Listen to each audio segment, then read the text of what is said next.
So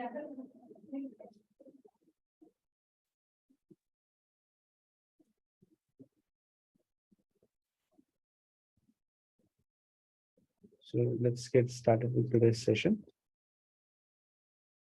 Good evening, everyone. So today we are starting with a new topic, which is understanding human body.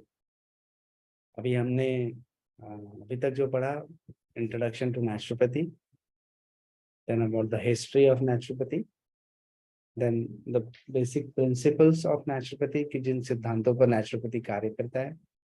फिर अभी हमने पिछले दिनों में जाना basic principles of good health, कि स्वस्थ कैसे रह सकते हैं. अब आज जो हम जान रहे हैं टॉपिक वो है शरीर से जुड़ा हुआ शरीर को जानने की प्रक्रिया. हमारा शरीर बहुत बहुत ही खूबसूरत है और बहुत ही कीमती.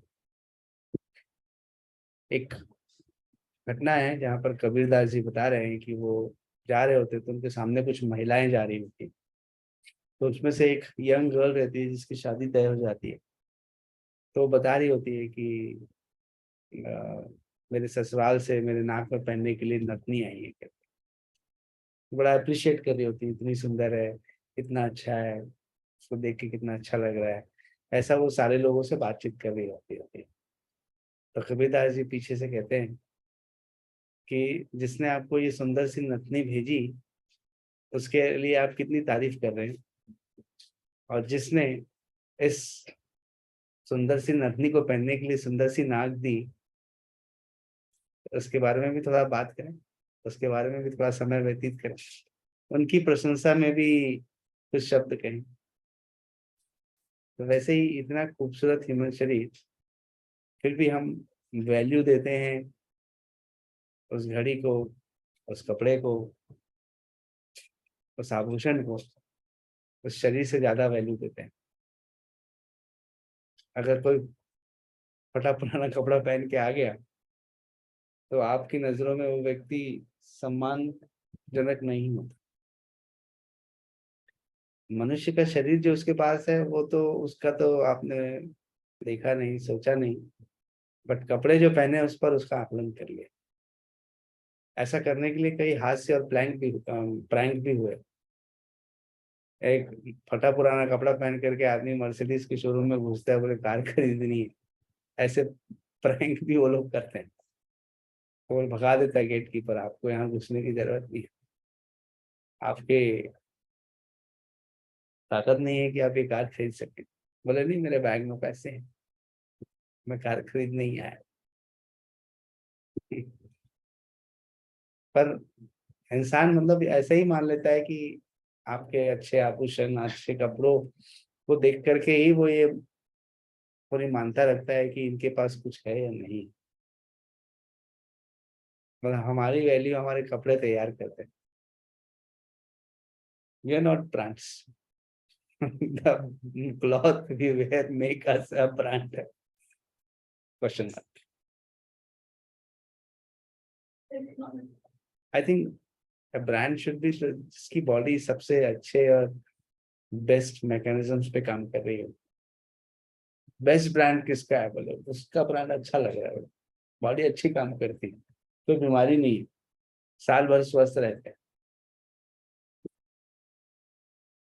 तो इस खूबसूरत से ह्यूमन शरीर में बाहर दिखने वाला और अंदर नहीं दिखने वाले ऐसे अंग हैं जो इसको चला रहे होते हैं.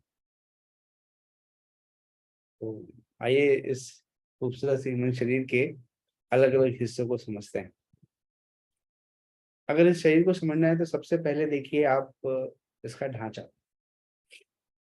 एक फ्रेमवर्क में है, और ये फ्रेम जो है वो है स्केलेटन. इस स्केलेटन के ऊपर में लगी हुई हैं सारी मसल्स, सारे बोन्स के ऊपर में अटैच्ड हैं मसल्स. उनको सपोर्ट करने वाले स्ट्रक्चर्स, टेंडन्स, लिगामेंट्स, ये सारी चीजें हैं. और उसके ऊपर होती है कुछ कनेक्टिव टिश्यूज, कुछ फेशिया जो मसल्स को कवर करती है, डायरेक्ट मसल एक्सपोज ना हो सके इसलिए. और फिर उसके ऊपर ने भगवान ने एक बार परत डाल के रखी है, और वो है स्किन. तो इतनी परतों से में आपका शरीर है। तो स्केलेटल सिस्टम जो है वो हमारा सबसे इम्पोर्टेंट हिस्सा है, जो कि ढांचा देता है। अब ढांचा ही नहीं होगा तो आदमी अंदर रखेगा क्या? अभी घर ही नहीं होगा तो किधर रहोगे? वैसे तो पूरा खुला आसमान ही आपका घर है, पर घर मतलब एक व्यवस्थित रूप जहां आप रहते हैं। तो स्केलेटल सिस्टम उसको सपोर्ट देता है मसल्स। सिर्फ आदमी अगर स्केलेटल ही सिस्टम होता तो सपोज मसल और स्किन नहीं होते, इमेजिन करिए आप कुछ देर के लिए कि आप बोन नुमा स्ट्रक्चर में चलते हुए आ रहे हैं। सब लोग ऐसे ही होते हैं। तो डर के भाग जाते लोग, अरे बाप रे कौन आ गए सबके। सब लोग ऐसे होते हैं।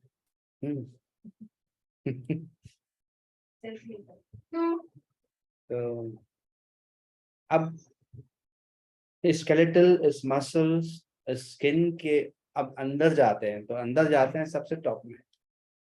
सबसे टॉप में ऊपर में बैठा हुआ है हमारा नर्वस सिस्टम। ठीक है, उस नर्वस सिस्टम को समझने के लिए हम यहाँ पर एक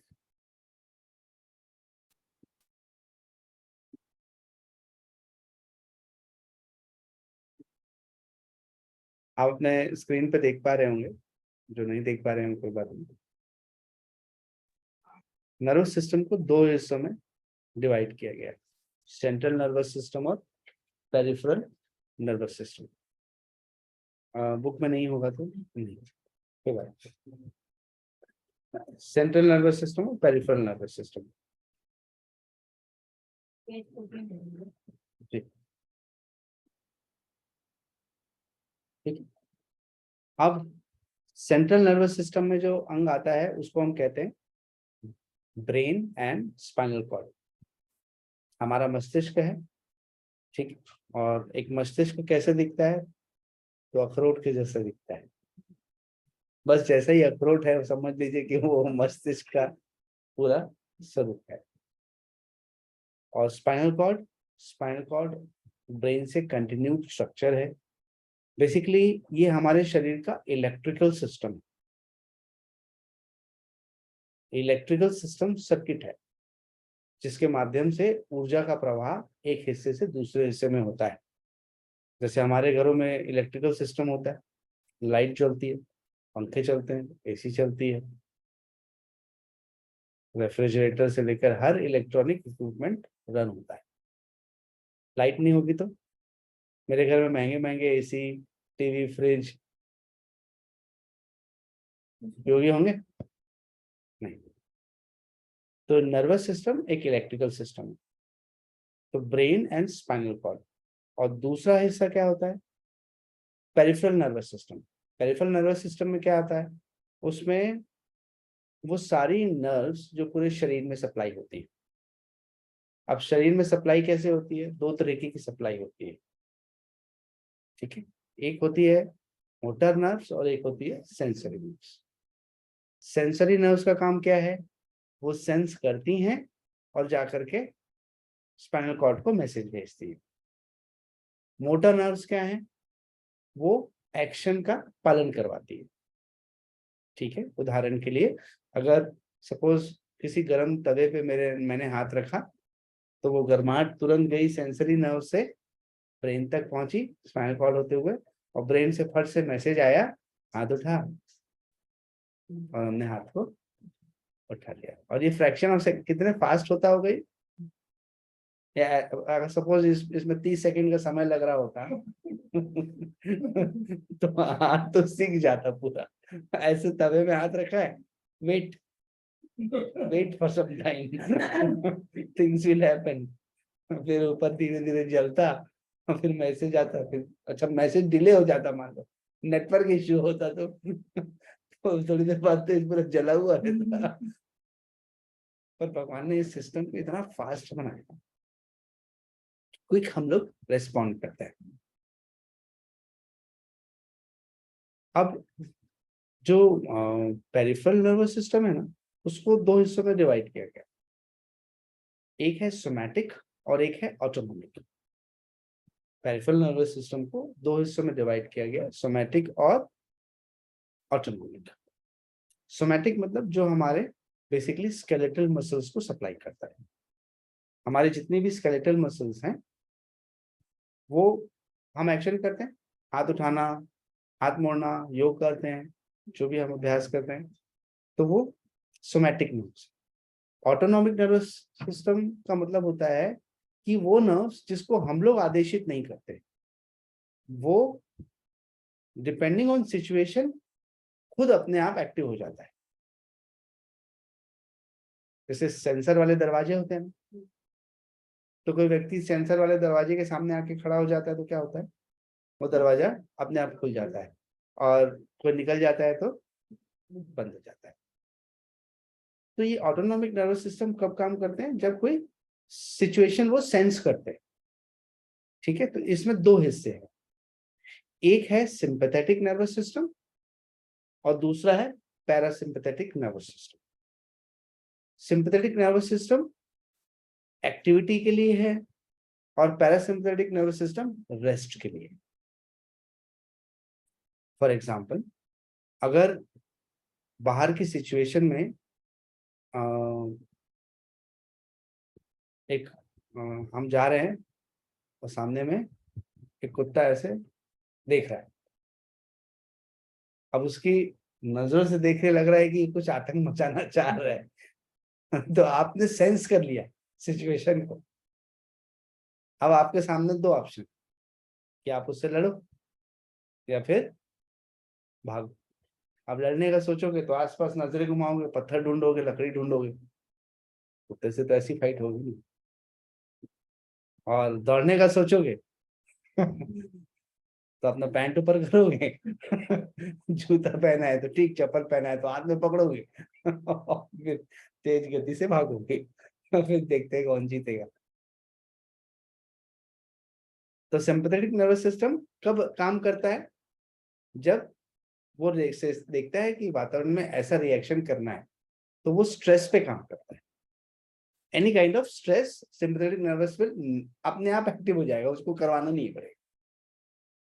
आपका दिल तेजी से धड़कने लगेगा, आपकी सांस की गति तेजी से बढ़ जाएगी, आपके मसल्स में ज्यादा मात्रा में ऑक्सीजन पहुंचने लगेगी, आपके शरीर में ज्यादा ग्लूकोज बनेगा जो मसल्स एब्जॉर्ब करने लगेंगी, क्योंकि उनको अपना रिएक्शन करना, ये उसको बताया नहीं जाता, ये अपने आप वो प्रोसेस को एक्टिव कर देता है। ठीक उसका उल्टा पैरासिम्पैथेटिक नर्वस सिस्टम, वो रेस्ट में, वो रेस्ट के लिए रिस्पॉन्सिबल है। अब जैसे हम अगर एक योगा क्लास की बात करें, अब योगा क्लास में आपको दो तरह के लोग दिखेंगे। एक जो थोड़े से रेस्टलेस हैं, एंजाइटी हैं, मैट की इधर कर रहे हैं, इधर कर रहे हैं, फिर इधर देख रहे हैं, फिर इधर देख रहे हैं, ठीक है, एकदम रेस्टलेस, इनका सिंपैथेटिक एक्टिव है। और दूसरा दिखेंगे पैरासिम्पैथेटिक एक्टिव है, ये शांत है, नजरें झुका के रखे हैं, किसी से बात नहीं करना चाहते, कोई उनको देखे जरूरी नहीं है, हम किसी मतलब they are more into reserve like character, तो उनको किसी से कोई मतलब नहीं। तो डिपेंडिंग ऑन किस तरह की नर्वस सिस्टम हमारे अंदर एक्टिव है हम लोग क्लास में वैसा रहते हैं। आप देखेंगे क्लास में जाएंगे तो कोई बहुत बातें कर रहा होता है और कोई चुपचाप जो है वो ऐसा गर्दन घुमा रहा होता है कोई कंधा घुमा रहा होता है। तो आप अलग अलग चीजों को देखेंगे तो उसको देख के समझ में आ जाएगा आपको कि किसका सिंपैथेटिक एक्टिव है और किसका पैरासिम्पैथेटिक एक्टिव है। मतलब क्लास को जज करने का बड़ा इजी तरीका है। अब आपको पता चल गया कि कौन कैसा है। देखो टीचर की नजरें बहुत दूर तक देखती है, राइट वहां से बैठ करके एकदम ऑब्जर्वेशन सिस्टम पे काम करता है। पर आपका काम क्या है, आपका काम है जो ओवर एक्टिव है और जो बिल्कुल रेस्ट के मोड पे है, दोनों को एकदम नेचुरल पोजिशन पे लाना। What yoga is going to do, it will make your autonomic nervous system work in harmony. इसका मतलब ना मेरा एक्टिव एंड बहुत एक्टिव रहेगा, ना मेरा पैसिव एंड बहुत पैसिव रहेगा। मैं एक ऐसा न्यूट्रल व्यक्तित्व रहूंगा जिसको मैं मेडिटेशन के रूप में कह सकता हूँ। अब मैं मेडिटेशन में बैठा हुआ हूँ तो मैं इनएक्टिव भी नहीं हूँ और मैं पूरी तरह से एक्टिव भी नहीं। ईश्वर से जुड़ रहा हूँ तो मैं एक एक्टिविटी ही है, but at the same time मेरा मन शांत है, थॉट्स नहीं है। I think this can be a best understanding of human nervous system, right? We can know more about it, but let us first understand all the systems first, right? So nervous system divided into two: central nervous system and peripheral nervous system. Central nervous system में दो हिस्से आते हैं, जो है brain and spinal cord.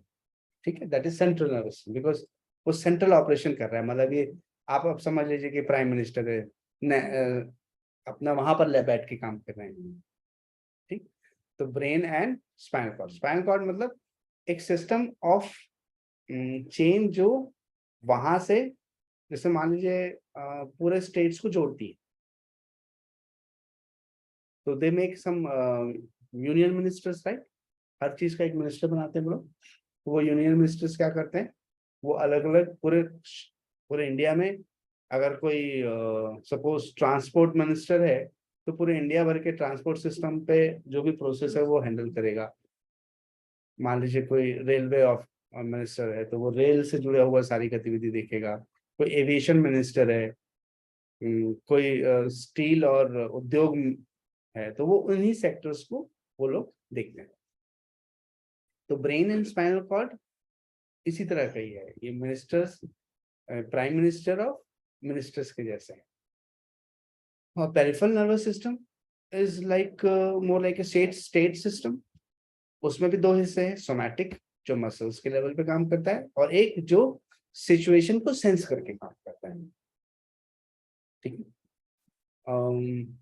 मान लीजिए suppose किसी का पैरासिम्पथेटिक बहुत ज्यादा एक्टिव हो गया, तो उसको कुछ भूख नहीं लग रही है, उसको उदासी सी लग रही है, डिप्रेशन से लग रहा है, वो खाना नहीं खा रहा है, क्योंकि उसका somatic sympathetic nervous system totally rest पर है, कुछ कर नहीं रहा है, और पैरासिम्पैथेटिक पूरे मोड पर है। तो ऐसे में उसको एक डलनेस हो सकती है। ऐसे अपने आप को ये सिचुएशन को सेंस करके देखता है। मान लीजिए बहुत सारी ऐसी घटनाएं हो गई जो आपको बिल्कुल अच्छी नहीं लगी, या सपोज आपने जो किया उस वो गलती के रूप में देखा गया। आपने जो कुछ कर वर्क किया, आपने कुछ अच्छा काम किया, पर लोगों ने उसे गलती के रूप में देख लिया। तो जैसे ही आपको ये पता चला कि लोग ऐसा सोच रहे हैं, तो आपके नर्वस सिस्टम पर आपने क्रिया की, आपको एक प्रतिक्रिया मिली। तो अब आप जो फील कर रहे हो उसके आधार पर शरीर अपनी अगली प्रतिक्रिया करवा रहा है, सिंपैथेटिक और पैरासिम्पैथेटिक नर्वस सिस्टम, क्योंकि ये मेरे कंट्रोल में नहीं है। ये तो सिर्फ सिचुएशन सेंस करके काम कर रही है। They are sensing the situation. आपको किसी ने जोर से उल्टा सीधा बोल दिया, आपको क्रोध आ गया, सिंपैथेटिक एक्टिव, है ना? उसके बाद कुछ देर बाद जब आपको क्रोध वो शांत हुआ और आपको रियलाइज हुआ कि मैंने गलती की थी, तो पैरासिम्पैथेटिक एक्टिव। सोचो कितना खूबसूरत है। ऐसी सिचुएशंस पे लगभग सब लोग एक जैसे नहीं रहते। एग्जैक्टली, बिकॉज सबका शरीर ही एक जैसा बना। इसे तो कल भी तो बोला कि हर कोई रिएक्ट करता है, और रिएक्ट करके मुझे कोई बात बुरी लगी तो हो सकता है मैं या तो I would like to prove at that particular moment, अगर उस समय नहीं प्रूव कर पाया तो मैं कभी ना कभी उस चीज को प्रूव करूंगा, क्योंकि मुझे बुरा लगा, चाहे वो किसी की भी बात, राइट और रॉन्ग। तो जब ह्यूमन शरीर ही एक जैसा बना हुआ है, तो हमारे हमारे बर्ताव, हमारे व्यवहार कैसे चेंज हो सकते हैं? पता है, हमें हर चीज सेंस होती है। अगर हम किसी के बारे में सोचते हैं तो सेंस होता है, और सोचो कि वो सेंस कैसे होता होगा। जो लोग माइंड रीडर्स होते हैं, जैसे अभी बीच में बहुत विवाद चल रहा था एक बाबा को लेकर, मतलब एक व्यक्ति को लेकर के, because he is also mind reader. जैसे सुहानी शाह है, he can assess what is going through your mind, या आप क्या सोच रहे हो, कुछ पैरामीटर्स को करके वो पता कर लेती है। ऐसी तरह से ये योग में साइंस है कि आप किसी के अंदर के मन को पढ़ सकते हैं। योगी तो पहले, बहुत पहले ये किया करते थे। इतनी स्क्रूटनी से वो आपके सिस्टम को अंदर से जज कर लेते थे। मतलब आप सोच लीजिए कि किसी के सेंट्रल नर्वस सिस्टम को पढ़ पाना दुनिया का सबसे बड़ा टास्क है, बट वो ऐसा कर लेते हैं। तो that must be a great training, right? Training से कोई भी चीज पॉसिबल है। अब नर्वस सिस्टम के बाद अगला जो सिस्टम आता है जो शरीर को कंट्रोल करता है, वो है हमारा एंडोक्राइन सिस्टम। बिना एंडोक्राइन सिस्टम के ये शरीर बिना केमिकल के काम नहीं कर सकता। जब भी हम लोग केमिकल लोचा की बात करते हैं तो समझ लीजिए केमिकल लोचा और कुछ नहीं, हमारे एंडोक्राइन सिस्टम के बैलेंस और इम्बैलेंस की बात करते हैं। तो कितने एंडोक्राइन ग्लैंड्स हैं हमारे शरीर में? तो सबसे बता दें कि 3 दोस्त ऊपर ही रहते हैं। इन तीनों की दोस्ती बहुत अच्छी है। एक तो है मास्टर ग्लैंड, पिट्यूटरी ग्लैंड, ठीक है ना, वो मास्टर है, सबको कंट्रोल करता है। दूसरा है पीनियल ग्लैंड, जो बेसिकली आपके बॉडी रिदम्स को, आपके फीलिंग्स को, पैटर्न्स को मैनेज करता है। और उसके अलावा है हाइपोथैलेमस, जो आपकी स्लीप, एक्टिविटी, रेस्ट, जो भी बॉडी रिक्वायरमेंट्स है, उन चीजों को फोकस करता है। तो ये तीनों बहुत अच्छे दोस्त हैं और ये तीनों बहुत अच्छे से मिलके काम करते हैं। अभी समस्या कभी आती है जब इन तीनों की दोस्ती में कुछ दरार आ जाए, इन दोनों के तीनों के बीच में बातचीत बंद हो जाए, मतलब कम्युनिकेशन ना हो। तो अगर हाइपोथैलेमस, पिट्यूटरी और पीनियल ग्लैंड के बीच बातचीत बंद हो जाए तो पूरा शरीर सफर करने वाला है। क्यों? इन तीनों की दोस्ती से ही पूरा शरीर सुखद रूप में काम करता है। क्या है इसको जानेंगे हम, कैसे काम करता है, कौन से हार्मोन्स बनाता है। जैसे आपका जो पिट्यूटरी ग्लैंड है उसमें से लगभग 8 हार्मोन्स बनते हैं, हाइपोथैलेमस से 6 हार्मोन्स बनते हैं। तो 8 से 14 हार्मोन तो यही बन के निकल रहे हैं। अब इधर ही इम्बैलेंस है, फिर बाकी क्या होने वाला है? नीचे उतरते हैं, देखते हैं। इन 3 प्रमुख एंडोक्राइन ग्लैंड्स के बाद जब हम गले के हिस्से में आते हैं तो वहाँ थायराइड और पैराथायराइड नामक ग्लैंड्स हैं। जो थायराइड ग्लैंड है वो T3 और T4 नामक 2 हार्मोन बनाता है। ये हमारे शरीर के मेटाबॉलिज्म्स को रेगुलेट करते हैं। जो भी हमारे मेटाबॉलिज्म का मतलब होता है 2 प्रक्रियाएं, एनाबॉलिज्म और कैटाबॉलिज्म। एनाबॉलिज्म का मतलब होता है निर्माण, जो शरीर में जरूरी है उसका निर्माण होता है, और कैटाबॉलिज्म का मतलब होता है जो शरीर में जरूरी नहीं है उसको नष्ट करता है। और ये प्रक्रिया निरंतर चल रही है। कार्बोहाइड्रेट फूड से डाइजेस्ट होकर आया, प्रोटीन फूड से डाइजेस्ट होकर के आया, फैटी एसिड्स फूड से डाइजेस्ट होकर के आए। तो अब इनका करना क्या है? वो किसके मार्गदर्शन में काम करेंगे? भाई एक बिल्डिंग बनती है तो एक कॉन्ट्रैक्टर बनवाता है। मजदूर तो अपना अपना काम कर रहे होते हैं, पर कॉन्ट्रैक्टर खड़े होकर क्या कर रहा होता है? वो इंजीनियर से डिजाइन ले रहा होता है और उस डिजाइन के अनुरूप वो उस चीज को बनवा रहा होता है। ठीक है? तो वैसे ही ये पूरा सिस्टम को रेगुलेशन कर रहे होते हैं T3 T4। अब आते हैं पैराथायराइड ग्लैंड की तरफ, जो कि बनाते हैं पैराथार्मोन। पैराथार्मोन हमारे शरीर में विटामिन डी को कंट्रोल करते हैं और विटामिन डी के माध्यम से हमारे शरीर के कैल्शियम को कंट्रोल करते हैं। क्योंकि कैल्शियम हमारे शरीर के हर चीज के लिए चाहिए। हार्ट के कॉन्ट्रैक्शन के लिए चाहिए, मसल के कॉन्ट्रैक्शन के लिए चाहिए, नए सेल्स के निर्माण के लिए चाहिए। तो जब इतने सारी चीजों के लिए, दांतों के लिए चाहिए, मसूड़ों के लिए चाहिए, हड्डी के लिए चाहिए, तो कैल्शियम के जब इतने सारे फंक्शन, जब हम डाइट का पढ़ेंगे तो कैल्शियम के बारे में जानेंगे, उसके फंक्शन जानेंगे। तो जब कैल्शियम इतनी सारी चीजों के लिए उपयोगी है, तो अगर पैराथार्मोन नहीं रहेगा, पैराथार्मोन नहीं रहेगा तो विटामिन डी मेटाबॉलिज्म अफेक्ट होगा। तो ये तो एक चेन रिएक्शन में काम कर रहे हैं ना। आप फिर सोचो कि कंस्ट्रक्शन का काम है, सीमेंट आ गया, रेती और गिट्टी नहीं आई, तो बैठना पड़ेगा ना, या स्टार्ट हो जाएगा कंस्ट्रक्शन। बोले कोई बात नहीं, सीमेंट से ही शुरू करो, रेती कल आ जाएगी। तो चूंकि ऐसा नहीं हो सकता, इसलिए तीनों मिलके काम करते हैं, पैराथार्मोन, विटामिन डी और कैल्शियम। फिर नीचे आते हैं तो छाती के हिस्से में एक ग्लैंड होता है जो, जिसको बोलते हैं थाइमस ग्लैंड। ये नॉर्मली जैसे जैसे हम बड़े होते जाते हैं, बचपन में ये हमारा ज़्यादा एक्टिव रहता है, और जब हम बड़े होते जाते हैं तो धीरे धीरे धीरे ये इनएक्टिव हो जाता है। तो ये हमारे शरीर के बेसिकली इम्यूनिटी के फंक्शंस को मैनेज करता है। जब तक हम खुद आत्मनिर्भर ना हो जाए तब तक ये उस काम को मैनेज कर रहा होता है। यहाँ से नीचे उतरते हैं थाइमस से, तो थाइमस के नीचे में आता है एक ग्लैंड जिसको हम बोलते हैं पैनक्रियास। तो पैनक्रियास जो है उसके दो हिस्से होते हैं, एक होता है एक्सोक्राइन हिस्सा और एक होता है एंडोक्राइन हिस्सा।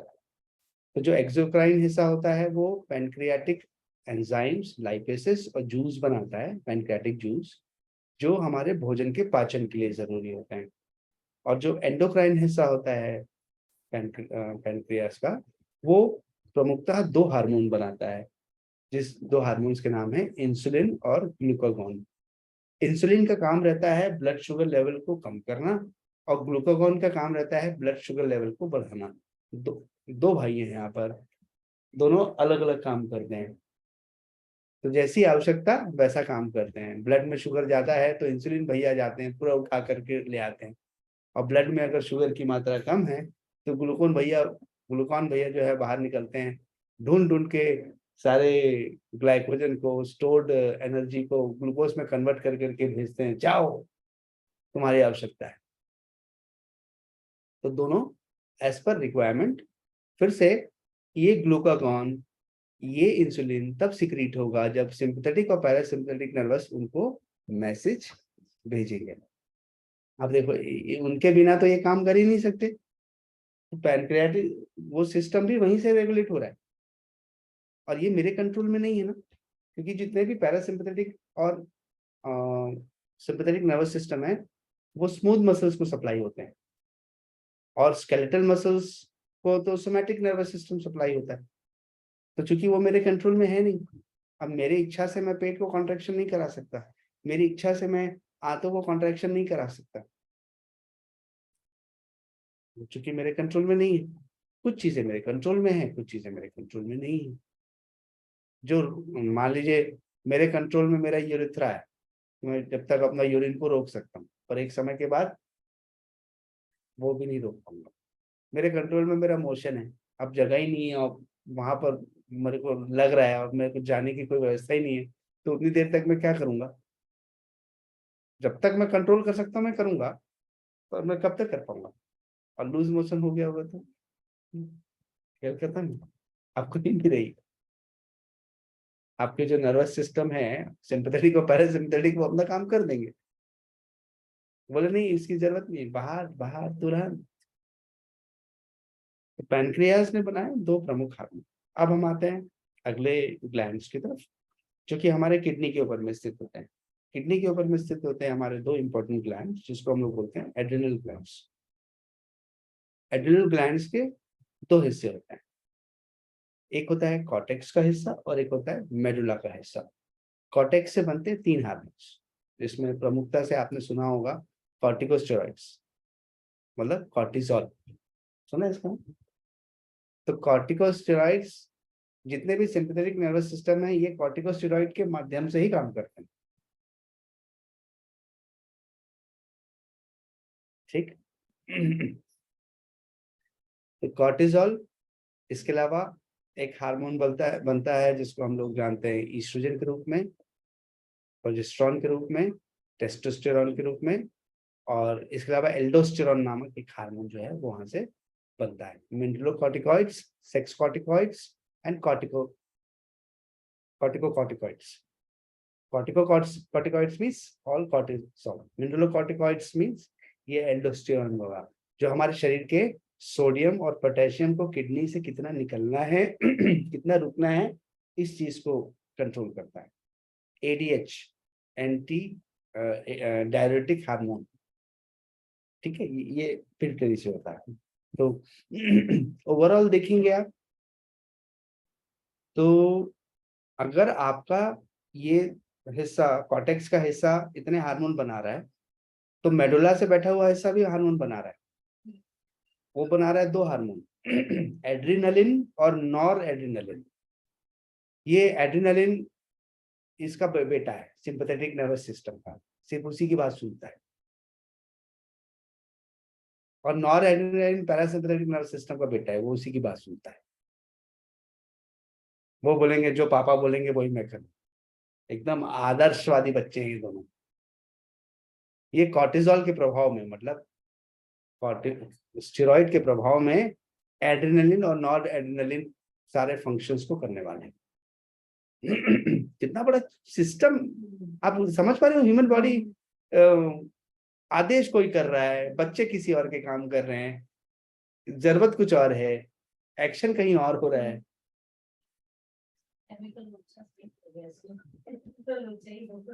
अब यहां से नीचे उतरते हैं तो mails and females reproductive systems है। तो वहां पर दो हार्मोन्स हैं, फीमेल्स में ओवरी हैं, मेल्स में टेस्टिस है। ओवरी अपना ईस्ट्रोजन प्रोजेस्टेरोन बना रहा है और टेस्टिस जो है वो टेस्टोस्टेरोन बना रहा है। पर इसका मतलब ये नहीं है कि फीमेल्स में टेस्टोस्टेरोन नहीं बनता, फीमेल्स में भी टेस्टोस्टेरोन बनता है और मेल्स में भी कई मात्रा में ईस्ट्रोजन प्रोजेस्टेरोन बनता है। मान लीजिए कई जगह देखा गया कि कई मेल्स में देख डेवलप फीमेल कैरेक्टर्स, उनकी वॉइस एकदम सुरीली हो जाएगी और एकदम ऐसे लचक लचक के चलेंगे, ठीक है। उनके चेस्ट जो है वो it will start developing more like A breast. तो वो क्यों ऐसा हो रहा है? बिकॉज उनके अंदर का फीमेल हार्मोन्स एक्टिव हो गया है, जो ये सारे कैरेक्टरिस्टिक्स लेकर आता है। ये हार्मोन ही तो एक फीमेल की कैरेक्टरिस्टिक लेकर आती है। मेल हार्मोन मेल कैरेक्टरिस्टिक लेकर आती है, सारा मैस्कुलाइन स्ट्रक्चर बनाती है, masculine structure, beard, hard hairs. तो ये सारी चीजें वो टेस्टोस्टेरोन लाती है। अब सपोज किसी फीमेल में टेस्टोस्टेरोन बढ़ गया तो आप देखेंगे हिरोटिसिज्म, जहाँ हेयर्स बढ़ जाते हैं, चेहरे पे ज्यादा बाल आने लगते हैं, शरीर पे ज्यादा बाल आने लगते हैं, उनकी आवाज थोड़ी सी मोटी हो जाती है और वो एकदम ऐसा सुन के लगता है कि वो मेल वॉइस में बात कर रहे हैं। तो हम सब में वो हार्मोन्स हैं, पर वो इम्बैलेंस हो जाए तो देखो कैरेक्टरिस्टिक ही बदल गई। हूँ मेल और पूरा एक्शन फीमेल जैसा, और इधर मैं हूँ फीमेल पर पूरा एक्शन मेल जैसा। उठाया अपना बुलेट लेके जा रहा हूँ, एकदम बुलेट आवाज में बात कर रहा हूँ। अगर हम लोग कई मूवीज देखते हैं उसमें ऐसे कैरेक्टर्स दिखाए जाते हैं, थोड़ा मेल कैरेक्टर्स जैसे रिजेंबल खाते हैं। वो अपने आप को प्रेजेंट भी वैसे करते हैं, अपने बाल भी वैसे ही कटवा के रखते हैं। हाँ वैसे संधि वैसे क्यों? अभी वहां उनके शरीर में ज्यादा उस मात्रा में वो हार्मोन्स रिलीज हो रहा है। सिचुएशन सिचुएशन सिचुएशन, एक ही आंसर है। हमारा शरीर सिर्फ और सिर्फ एक्सटर्नल सिचुएशन को देख करके सेंस करता है और सेंस करके रिएक्ट करता है, क्योंकि मेरे कंट्रोल में नहीं है। उसने देखा डर वाला माहौल, तो उसने जैसी परिस्थिति को देखा वो अंदर से एक भयभीत रहने लगा, धीरे धीरे उसके फीमेल कैरेक्टरिस्टिक्स ओपन हो। बचपन से माँ बाप नहीं थे, इस बुरी दुनिया से लड़ना था, स्ट्रॉन्ग कैरेक्टरिस्टिक में बिल्ड हुआ, तो वो फीमेल मेल कैरेक्टरिस्टिक जैसे व्यवहार करने लगी। उसको किसी से डर नहीं लगता था, सबके साथ। जैसे कई मूवीज आई ना मर्दानी, और ये आप देखिए कि अपने आप को उस मेल कैरेक्टरिस्टिक्स में उन्होंने डिस्प्ले किया। क्यों बने वो ऐसा? चाहते थे क्या? क्या कोई ऐसा चाहता है क्या? खुद से चाहेगा क्या? क्या एक मेल चाहेगा क्या मैं फीमेल बन जाऊं? माइकल जैक्सन थोड़ी नहीं। वो तो एक ही लाइफ में ना दोनों लाइफ जीना चाहता था। बोलता था मेल भी जी लूं और फीमेल भी जी लूं। उसने कितनी सर्जरीज कराई होगी अपने पूरे शरीर में, but the end he died because of that. He suffered a lot because he tried to go against the nature. यहाँ पर भी नाम नहीं बोलूंगा, बट यहाँ मैं रायपुर में भी है अभी रिसेंटली जिनको मैं जानता हूँ, जो फीमेल थी और उन्होंने अपने आप को मेल में कन्वर्ट कर लिया, मतलब अपना नाम भी चेंज कर लिया। हो सकता है कैरेक्टरिस्टिक चेंज किया कि नहीं मुझे नहीं पता, बट यही है, पास में ही रहता है। वो लोग कहते हैं आगे चल के कि शायद भगवान से मिस्टेक हुई और हम ऐसा नहीं ऐसे देखते, फिर आगे चल के अपनी बॉडी को करवा लेते हैं उसको। ये क्या है सर? ये तो दुनिया के अनुसार से रिएक्शन है ना। आप उस सिचुएशन में रिएक्ट कर रहे हो कि अब मुझे ऐसी परिस्थितियों में जीना है, कोई मेरा सपोर्ट नहीं कर रहा है, तो मालूम है कि फीमेल बन के रहूंगी तो लोग मुझे तंग करने वाले हैं, तो मेल बन के रहती हूँ। बाय चॉइस भी करते हैं सर, जैसे हाँ, बाय चॉइस भी करते हैं, क्योंकि हमको लगने लगता है कि हम यही हैं।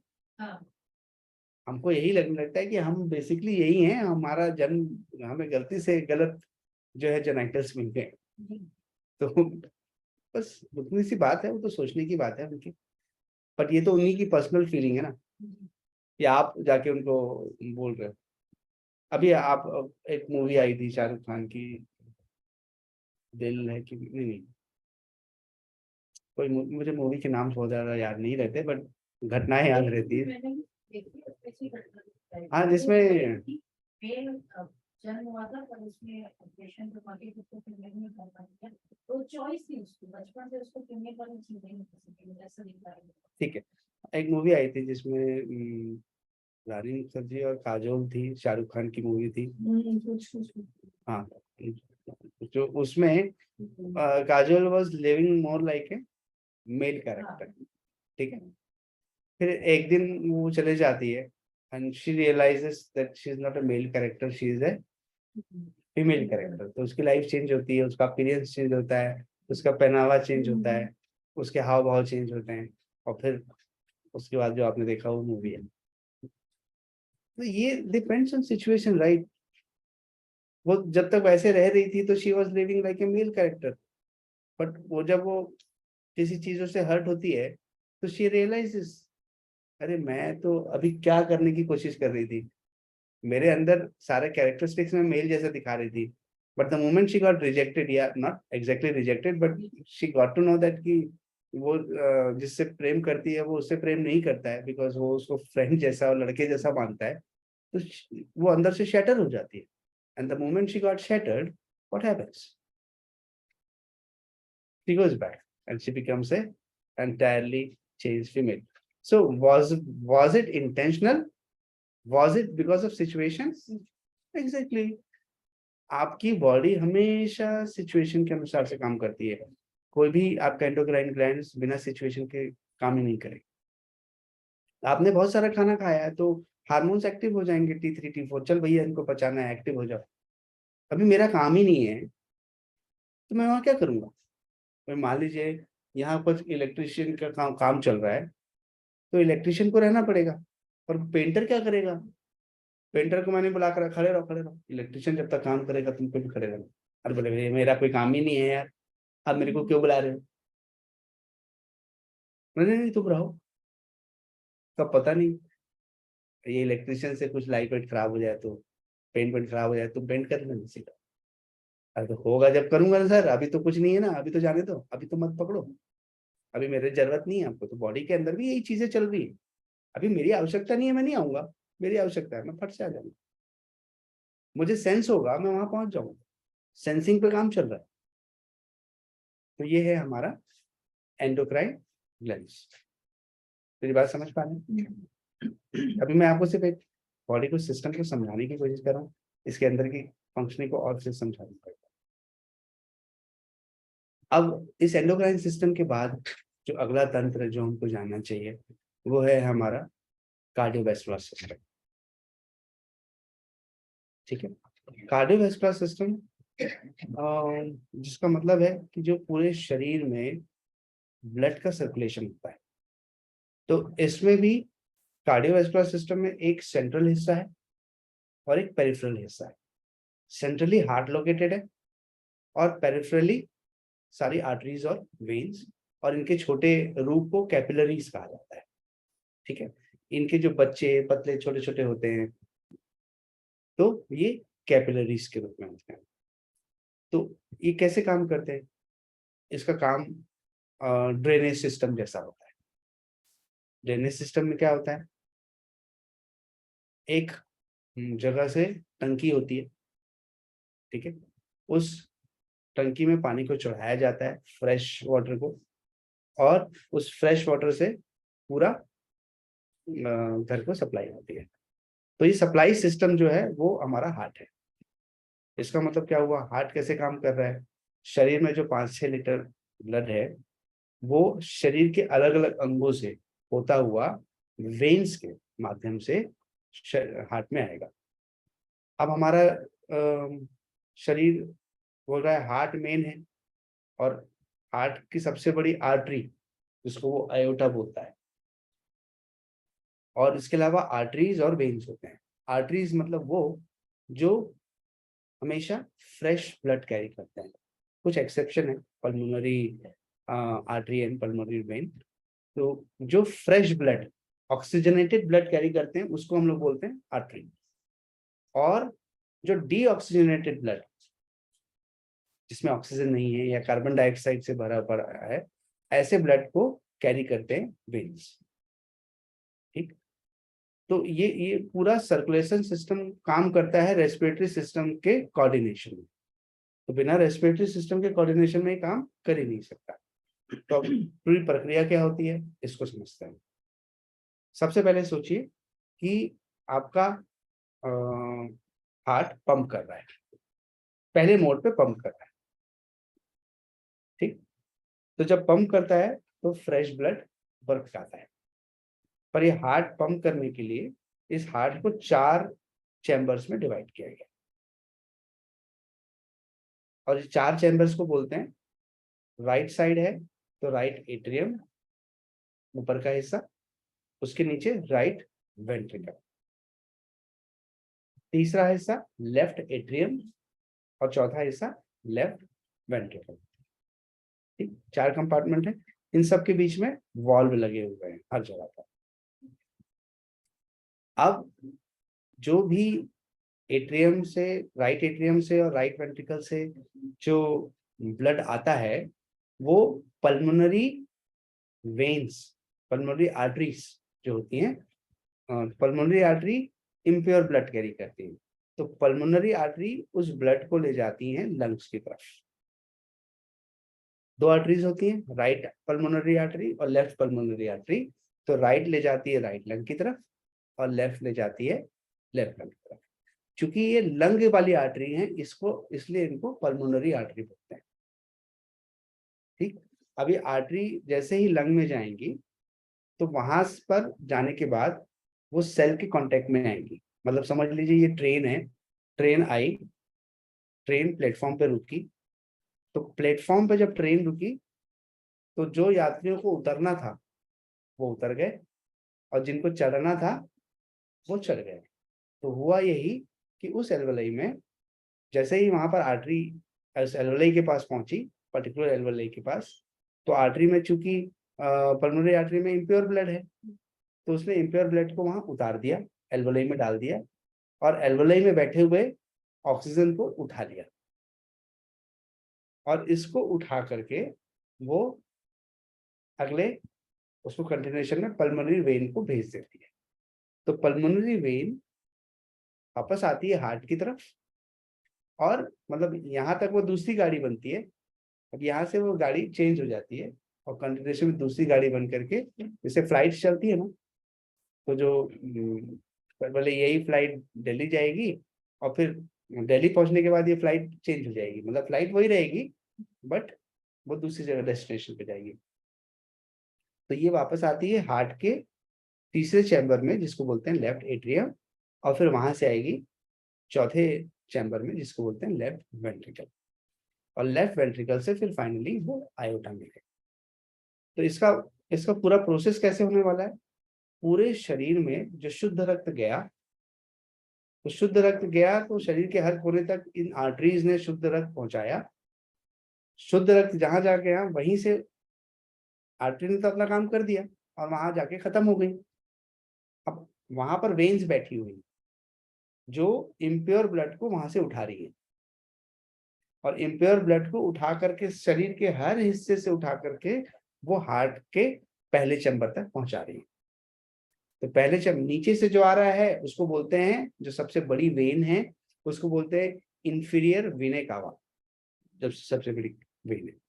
और जो ब्रेन, हाथ और इस ऊपर हिस्से से ब्लड आ रहा है उसको बोलते हैं सुपीरियर वीना कावा।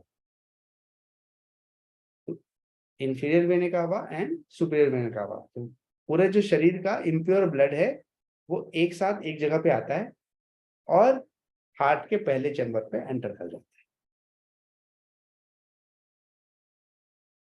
पहले चैम्बर से वो दूसरे चैम्बर में जाएगा, पर चूंकि चैम्बर इसलिए बना के रखा है कि अगर सडन ज्यादा आ जाए तो वो हैंडल कैसे कर पाएगा, तो उसने वॉल्व रखा है कि पंपिंग के हिसाब से उसको भेजना पड़ेगा। आवश्यकता के फिर से ये काम कर रही है आवश्यकता पर, अभी ऐसे धीरे धीरे मस्त अपना काम कर रही है। ठीक है, सडनली स्ट्रेस वाली सिचुएशन हो गई, कुत्ता पीछे पड़ गया, अब ये क्या हो जाएगा, हार्ट फट फट फट काम करेगा, फट फट फट काम करेगा, तो आर्टरीज फटाफट ब्लड लेके जाएंगी, वेन्स फटाफट इम्प्योर ब्लड लेके आएंगे और ये प्रोसेस फटाफट फास्ट होने लगेगी। क्यों? रिक्वायरमेंट। नेचुरली कैसे काम कर रही है,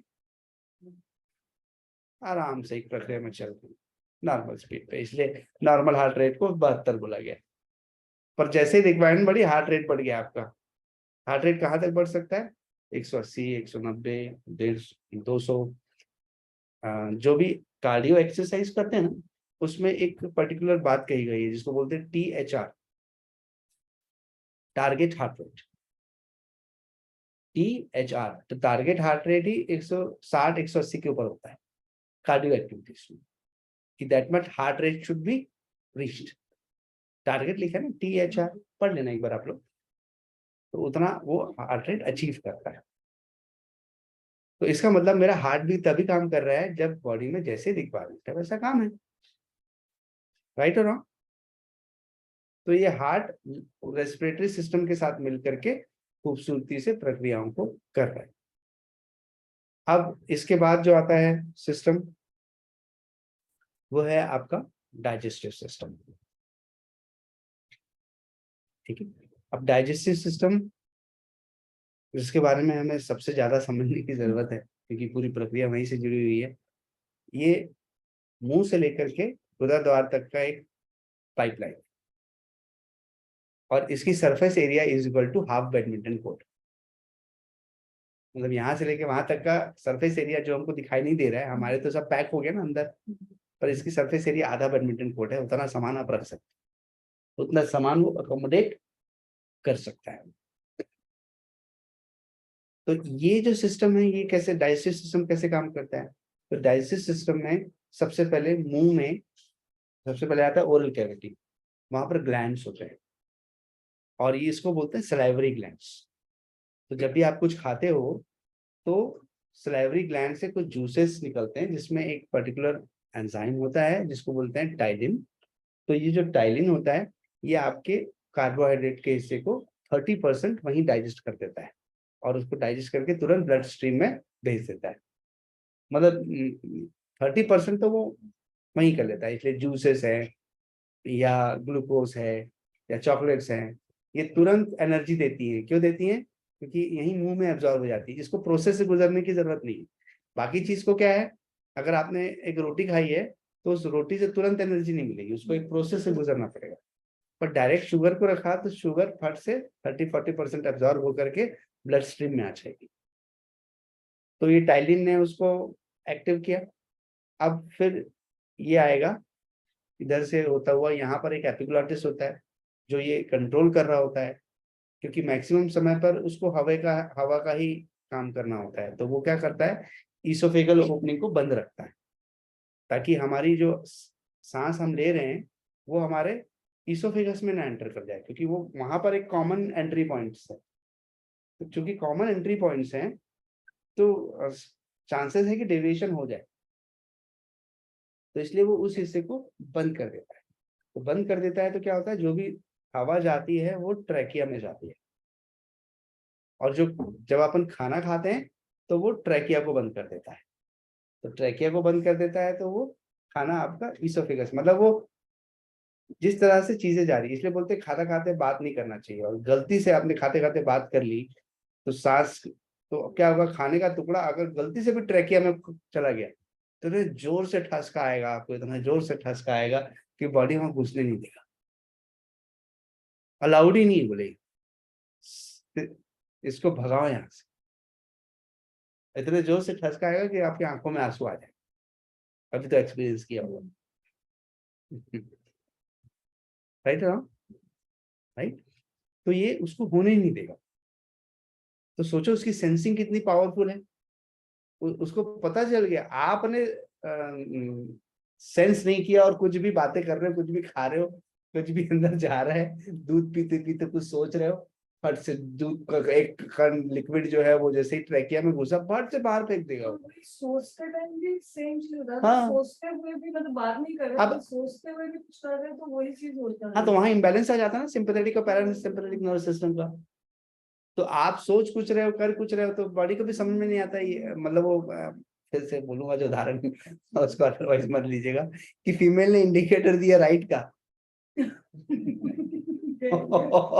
मुड़ गई लेफ्ट को। ये कुछ ऐसा ही कंफ्यूजन है वो।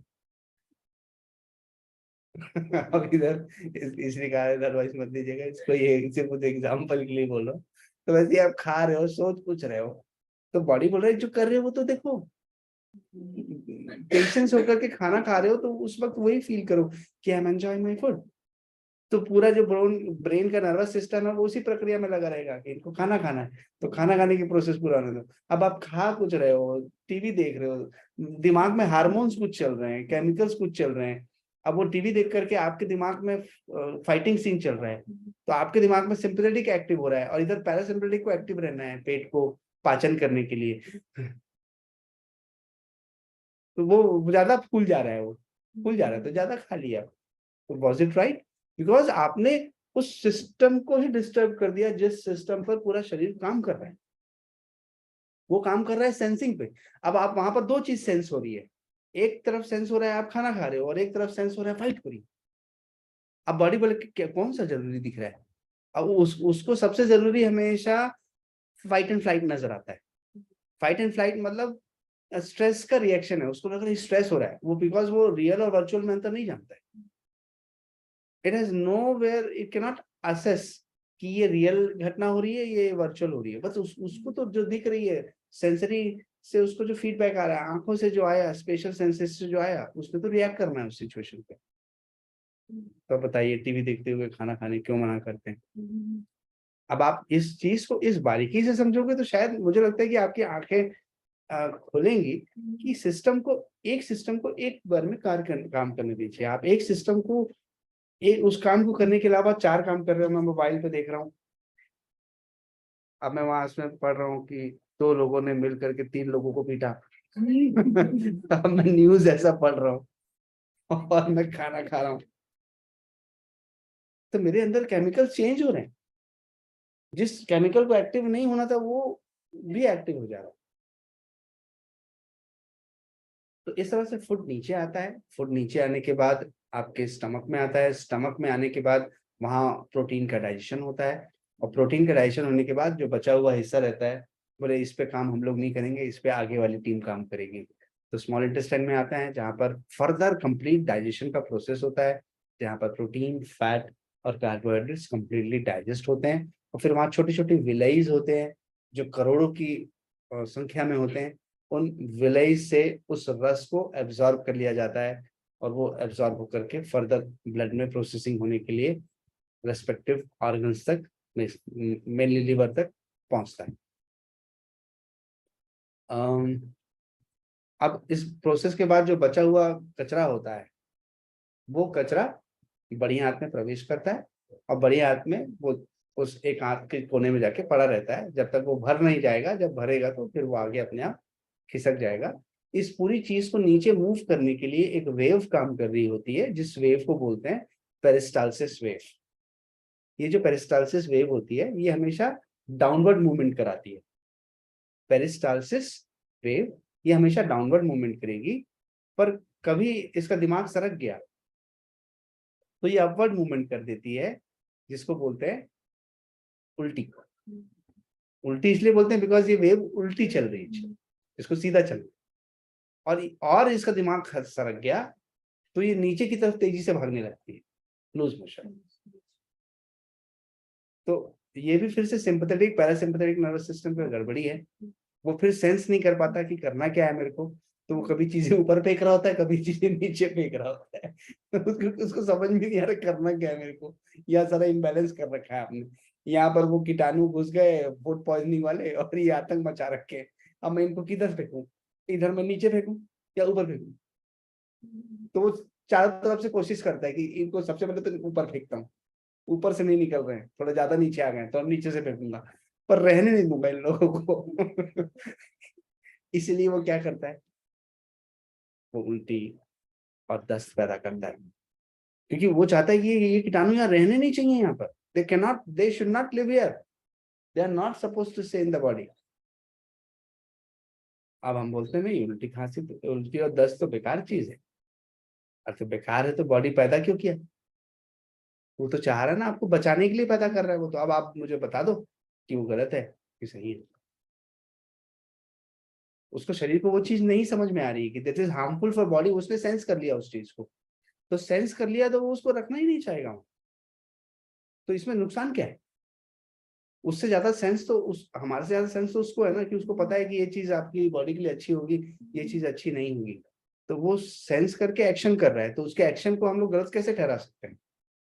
उसको बीमारी कैसे मान सकते हैं? अब आप बोलो मेरे को उल्टी और दस्त को आप बीमारी कैसे मानोगे?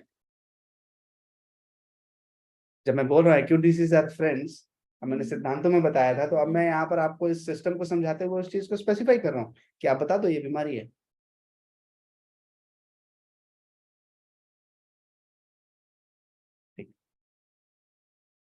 डाइजेस्टिव सिस्टम के अलावा और भी सिस्टम है जो कि हम नेक्स्ट क्लास में कंटिन्यू करेंगे, समय हमें परमिट नहीं कर रहा है अभी। तो यहाँ तक की कोई चीजें आप पूछना चाहें? बॉडी को हम और सिंप्लीफाई करके समझेंगे ताकि आपको इस शरीर को समझने में उतना मुश्किल नहीं होगी। मैं अभी आपको लिवर के बारे में, रेनल सिस्टम, किडनीज के बारे में, और जो स्किन और इंटीग्यूमेंट्री फंक्शंस हैं, स्किन कैसे काम करता है, उसमें ऑयल कैसे पैदा होता है, उसमें स्वेट कैसे पैदा होता है, मतलब वो क्यों बनाता है oil, why that those sebaceous gland are making oils, because वो ऑयल्स बना बना करके बहुत सारी चीजों को आपके शरीर में प्रवेश नहीं करने दे रहा होता है। ये तो हर चीज तो शरीर में प्रवेश कर जाएगी ना, स्किन से तो वैसे ही सब कुछ प्रवेश कर जाता है। तो वो ऑयल भी रखता है, तो भैया ये खतरनाक दिख रहा है, इसको ऑयल में चिपकाओ और इसको बाहर फेंको। तो जिन लोगों को ज्यादा ऑयली स्किन होती है उनको उनको बार बार मुहासे हो रहे होते हैं, क्योंकि ऑयली क्या हो रहा होता है कि वहां पर बार बार कीटाणु आ रहे होते हैं और उसके लिए बॉडी ज्यादा ऑयल बना रहा होता है और उस ऑयल के माध्यम से उसको बाहर फेंकने की कोशिश कर रहा होता है। ये गलत है। वो सेंस करके काम कर रहे हैं ना, तो उसकी काम को आप, हाँ आप उसके काम में बाधा डालोगे।